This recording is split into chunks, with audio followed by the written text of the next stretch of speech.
Pasukan elit TNI memiliki 5 pasukan yang terkenal dan paling mematikan di dunia kemiliteran. Kemampuan dan keahlian mereka yang piawai membuat mereka semakin disegani oleh militer dari negara-negara lain.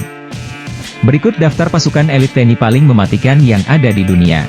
5. Pashas Korps Pasukan Khas TNI Angkatan Udara, Pashas TNI AU, yang dikenal dengan sebutan Baret Jingga merupakan pasukan khusus yang dimiliki TNI AU.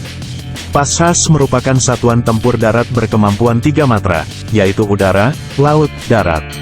Pashas TNI diwajibkan minimal memiliki kualifikasi para komando, parako, untuk dapat melaksanakan tugas secara profesional. Kemudian ditambahkan kemampuan khusus kematraudaraan sesuai dengan spesialisasinya. Ciri khas pasukan Pashas adalah operasi pembentukan dan pengoperasian pangkalan udara depan, OP3UD, yaitu merebut dan mempertahankan pangkalan dan untuk selanjutnya menyiapkan pendaratan pesawat dan penerjunan pasukan kawan.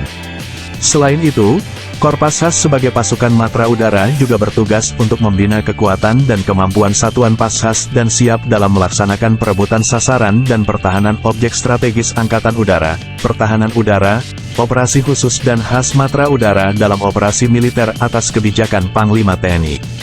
4. Kopaska Komando Pasukan Katak, Kopaska, merupakan pasukan khusus yang dimiliki oleh TNI Angkatan Laut.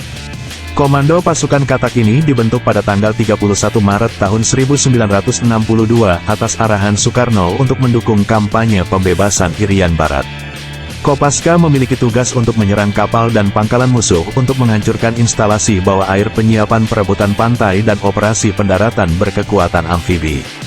Kopaskan akan melakukan peledakan, demolisi di bawah air termasuk sabotase, penyerangan rahasia ke kapal lawan dan sabotase pangkalan musuh, torpedo berjiwa, kamikaze, penghancuran instalasi bawah air, pengintaian, mempersiapkan pantai pendaratan untuk operasi amfibi yang lebih besar serta anti-teror di laut, maritim counter-terrorism.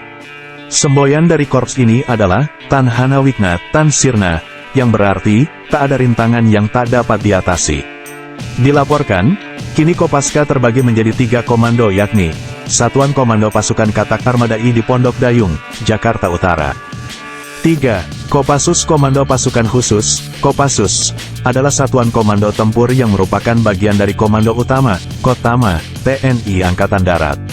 Kopassus memiliki kemampuan khusus seperti bergerak cepat di setiap medan, menembak dengan tepat, pengintaian, dan anti-teror. Kopassus Operasi Militer Perang, OMP, memiliki tugas sebagai direct action yaitu serangan langsung untuk menghancurkan logistik musuh, Combat SAR, anti-teror, Advanced Combat Intelligence, operasi intelijen khusus.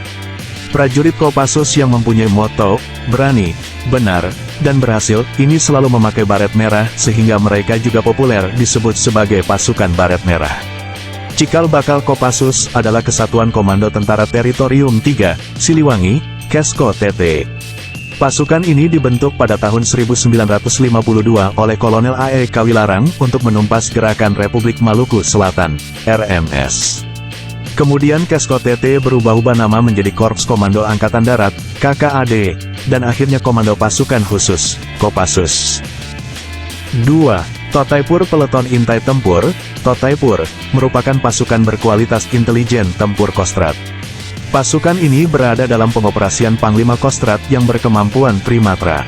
Pembinaan satuan pasukan ini berada di Yon Satria Sandi Yuda.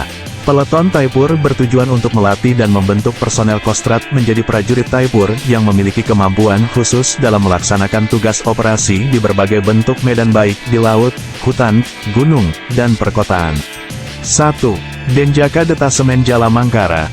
Denjaka merupakan detasemen penanggulangan teror aspek laut yang berasal dari Angkatan Laut. Denjaka adalah satuan gabungan personel Kopaska dan Batalion Intai Amfibi, TAIFIB. Korps Marinir TNI AL. Sebelumnya, TNI Angkatan Laut membentuk pasukan khusus AL, Pasusla, pada tahun 1982.